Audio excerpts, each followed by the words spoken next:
지난주 설교를 통해서 베드로가 하나님께서 왜 예수 그리스도를 살리셨는지에 대한 말씀을 듣게 되었습니다. 살리신 이유는 아브라함과 이삭과 야곱에게 하신 약속을 이루시기 위하여 살리셨다라는 겁니다.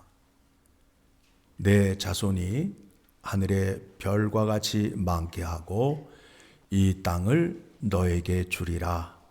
네가 어디로 가든지 함께 하리라 한 그 약속을 예수 그리스도를 통하여 이루셨다라는 겁니다.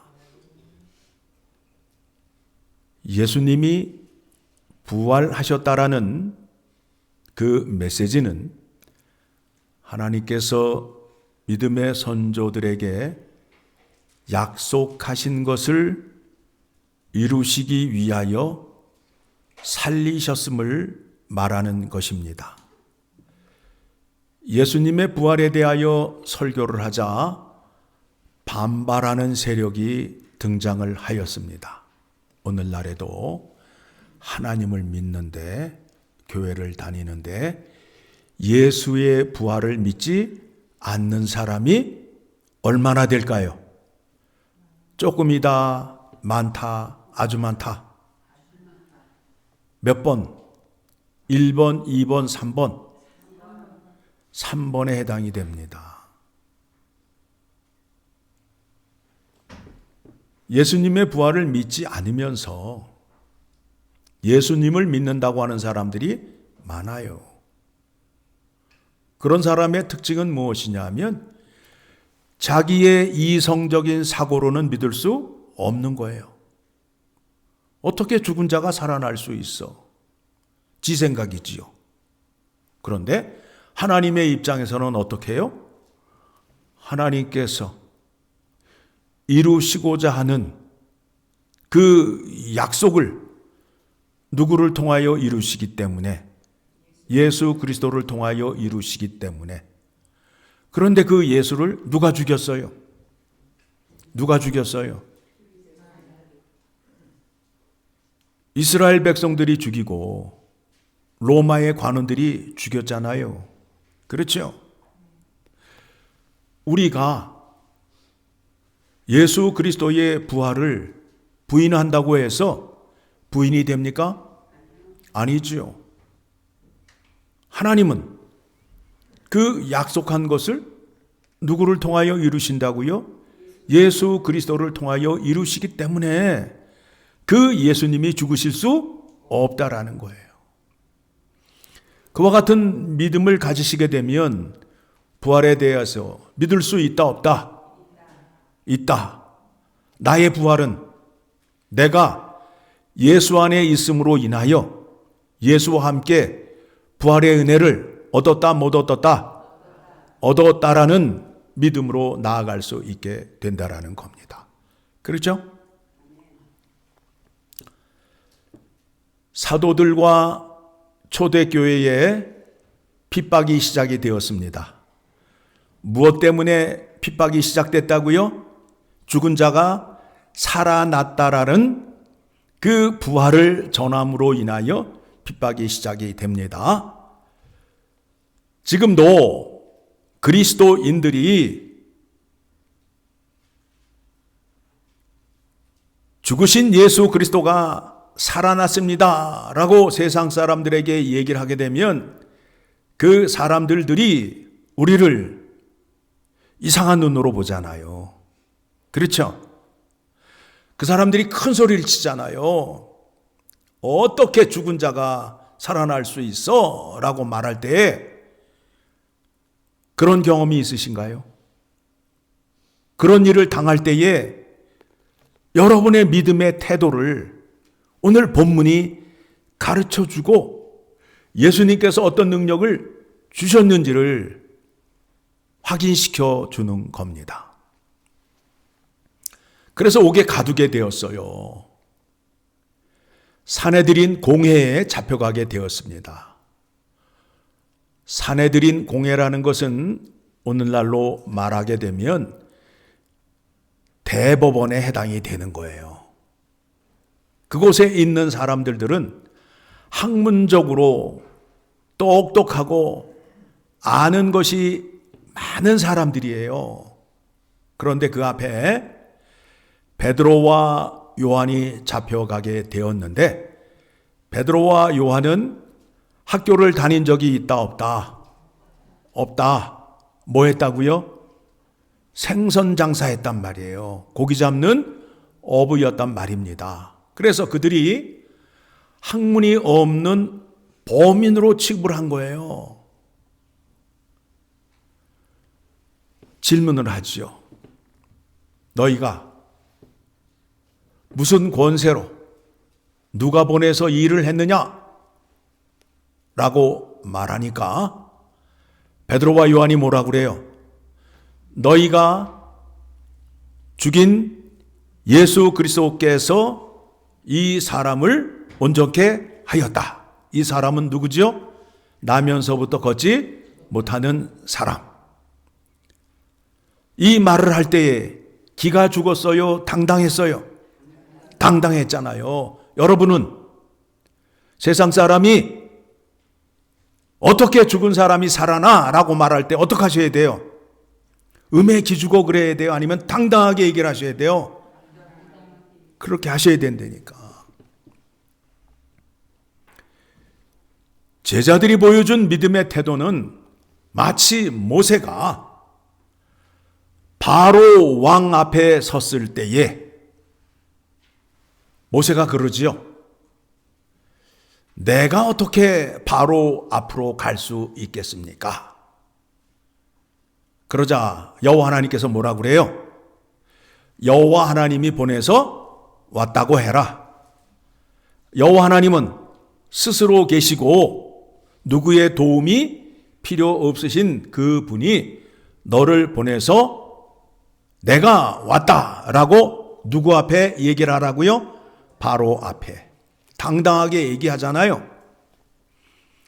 그렇게 베드로와 요한이 공회 앞에서 그들에게 외쳤던 것입니다. 그들이 뭐라 그래요?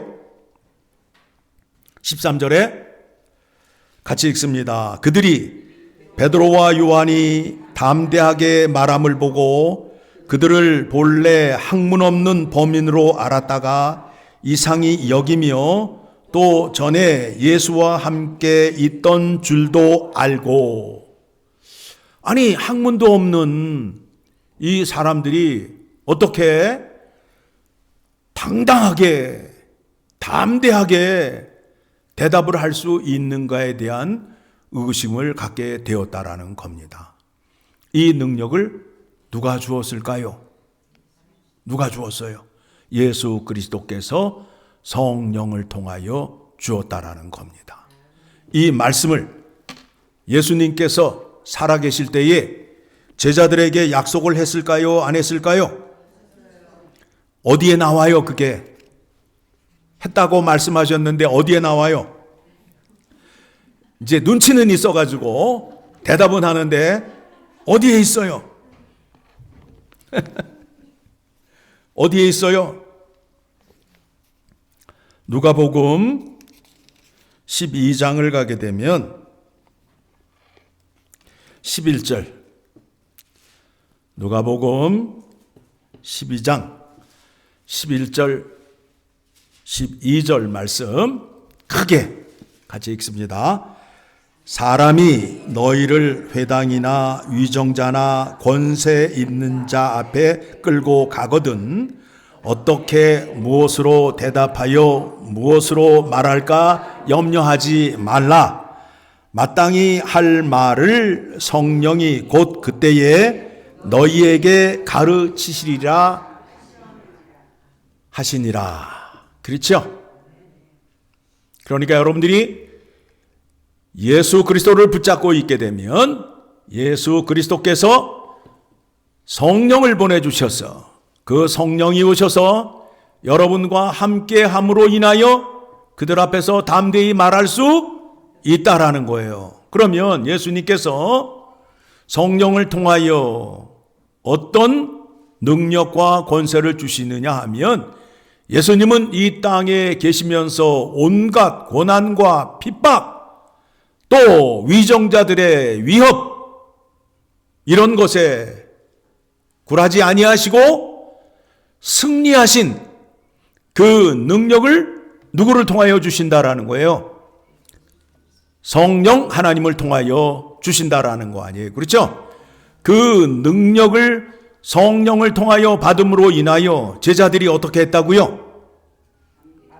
담대히 얘기할 수 있었다라는 거예요. 예수 그리스도께서 이 사람을 온전케 하였다라고 해서 핍박을 이길 수 있게 되었다라는 겁니다. 여러분, 야곱 아시지요? 야곱이 쌀이 없어서 애굽으로 쌀 동량을 하러 가잖아요. 그래요, 안 그래요? 그렇죠. 근데 거기에서 누구를 만나죠? 그의 아들 요셉을 만나죠. 그래서 요셉이 그의 아버지 야곱을 데리고 애굽 왕 앞으로 나아갔어요. 야곱이 어떻게 했는지 여러분 아시나요? 애굽 왕을 만나자마자 어떻게 했는지를 아시나요? 야곱은 지금 쌀 동량을 하러 간 거지잖아요. 그렇죠? 그 거지가 바로 왕에게 어떻게 했는지 창세기 47장 7절, 8절 말씀 봅니다.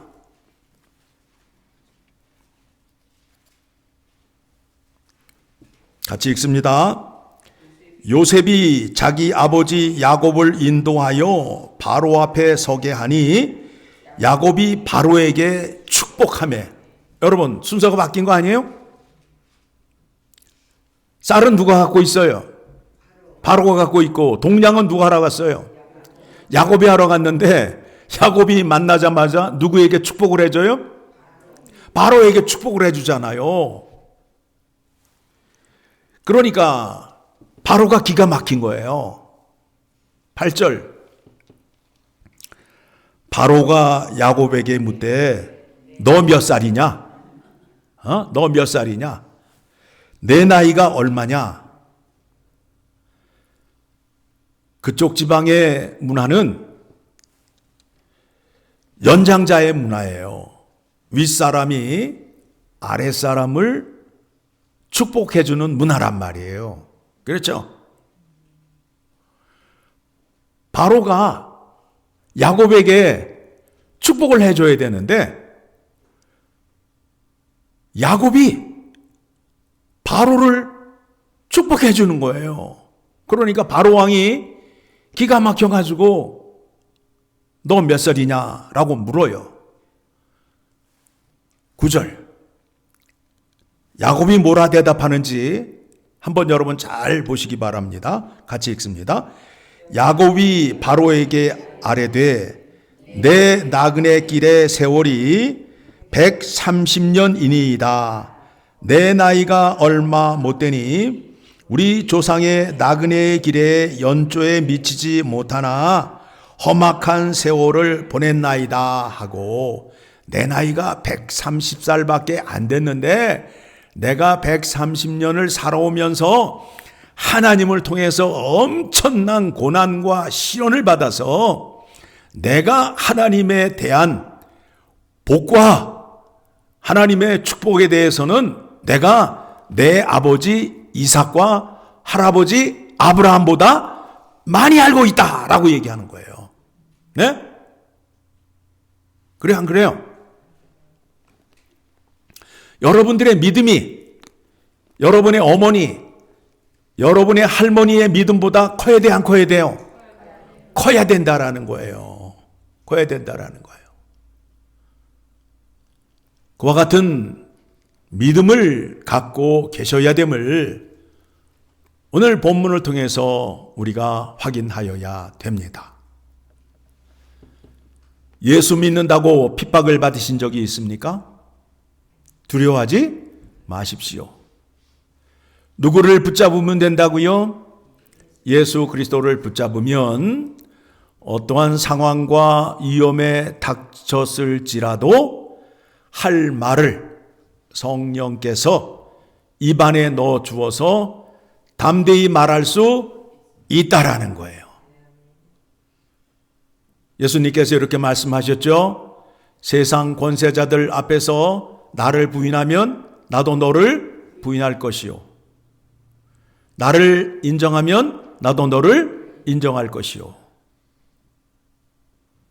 세상 앞에서 하나님의 사람으로 살아가는 것이 얼마나 중요한지를 오늘 본문의 말씀을 통하여 확인하셔야 된다라는 겁니다.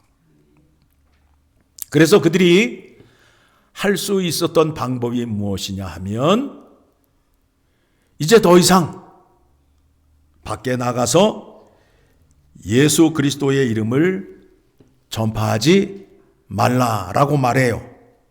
그러니까 베드로와 요한이 또 뭐라고 그래요? 사도행전 4장 19절을 가게 되면 베드로와 요한이 대답하여 이르되 하나님 앞에서 너희의 말을 듣는 것이 하나님의 말씀을 듣는 것보다 옳은가 판단하라. 우리는 보고 들은 것을 말하지 아니할 수 없다 하니 그들이 베드로와 요한을 내보내는 장면을 오늘 말씀을 통하여 확인하였고 22절에 이 표적으로 병 나은 사람은 40여세나 되었더라.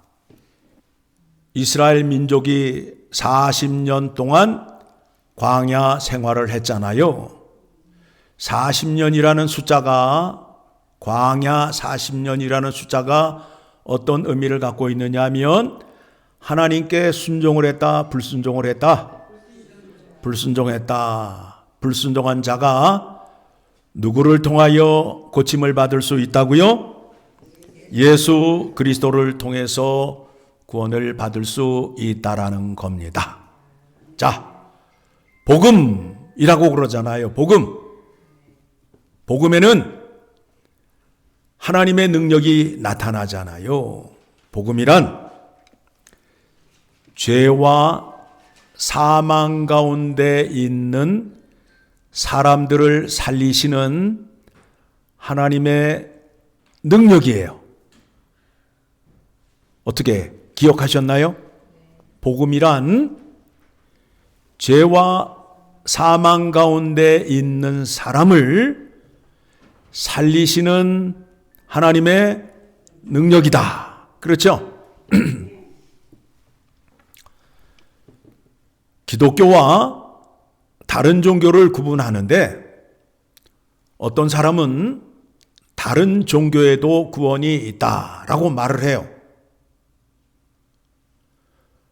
다른 종교는 무엇을 가르치고 우리가 믿는 성경에는 무엇을 말하는지를 말씀드리려 합니다. 죄와 사망 가운데에 죽어 있는 자에게 살아날 수 있는 방법을 가르치는 것과 죄와 사망 가운데 죽은 자를 살리시고 꺼내시는 구원자, 이게 다른 거예요. 우리는 죄와 사망 가운데서 살아나는 방법을 배우는 것이 아니라 무엇을 배운다고요? 죄와 사망 가운데 꺼내주시는 구원자를 믿고 그분의 말씀을 따르는 거예요. 그렇죠? 구원을 말한다고 해서 같은 구원이 아니라는 거예요. 아니, 죽어있는 사람에게 살아있는 생명의 교본을 가리킨다고 해서 그 사람이 들을 수 있어요? 없어요? 없잖아요. 그렇죠? 그런데 복음에는 죽은 자를 살리실 수 있는 능력이 있다라는 거예요. 그래서 구원은 오직 누구의 이름으로만 된다고요? 12절 큰 목소리로 같이 읽습니다.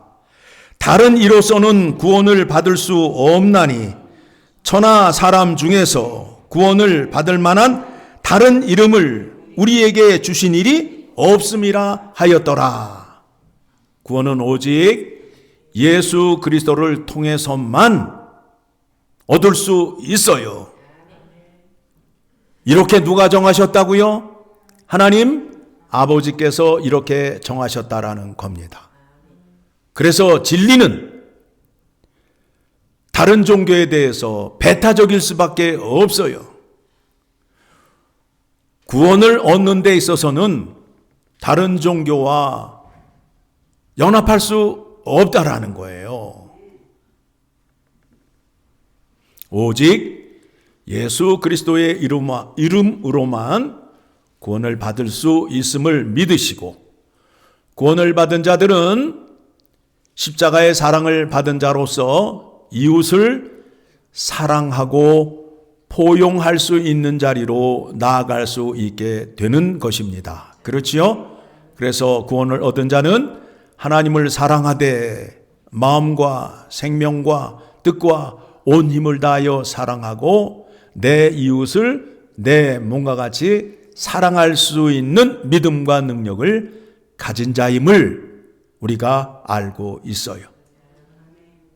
또한 그 능력이 우리에게 있음으로 인하여 하나님의 영광과 거룩하신 이름을 세상에 널리 전하는 자가 되었습니다.